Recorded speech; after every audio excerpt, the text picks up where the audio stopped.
Dernière nouvelle 24 heures. Match de boxe, corps à corps. Les références à un affrontement ne manquent pas au lendemain de l'interview inédite d'Emmanuel Macron. Estimant avoir été fidèles à eux-mêmes, Jean-Jacques Bourdin et Edoui Plenel assurent avoir rempli leurs obligations. Sur la forme, évidemment la profession va critiquer mais on s'en moque, a lancé le journaliste de RMC et BFM TV.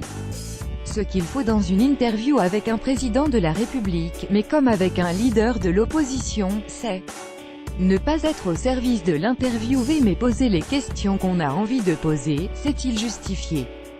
Porter les questions des Français. Dimanche soir, les journalistes de Mediapart et de RMC ont offert une interview d'un genre différent, en s'affichant sans cravate ou encore en étant incisifs dans leurs questions, chahutant parfois le chef de l'État. Ce sont des médias qui portent ce que disent leurs auditeurs ou leurs lecteurs. Ce sont des médias qui sont très proches de leur public et quel était notre choix, c'était de porter des questions que se posent les gens, précise Edoui Plenel, qui comme son confrère, ont appelé le président, Emmanuel Macron, tout au long de l'entretien. Je ne vois pas pourquoi j'aurais cet acte déférent, monsieur le président, explique Jean-Jacques Bourdin. L'affichage pas de cravate, Emmanuel Macron, c'était dire on vous a élu, demain vous n'êtes plus président, on est pareil, on est égaux en dignité et en droit, ajoute le patron de Mediapart. Difficile à interrompre, sur le fond, les deux journalistes sont satisfaits d'avoir consacré du temps au social.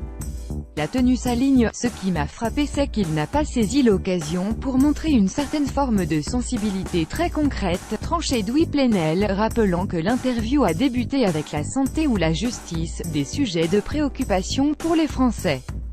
Sur la dette de la SNCF, il a fait un pas, estime pour sa part Jean-Jacques Bourdin, regrettant que le président n'ait pas annoncé que l'État reprendrait la totalité de la dette de l'entreprise ferroviaire, la principale revendication de l'intersyndicale. Les journalistes de Mediapart et de RMC concèdent que, malgré le 2h38 d'entretien, des questions comme la corruption, l'environnement ou la culture n'ont pu être abordées.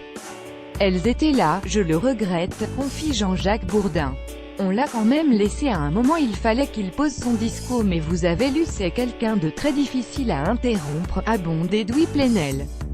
Et de conclure, avec une pointe d'ironie, ce ne sont pas mes questions longues, contrairement à ce que disent ceux qui ne nous aiment pas, qui ont occupé le terrain, ce sont les siennes. Inscrivez-vous à la newsletter politique.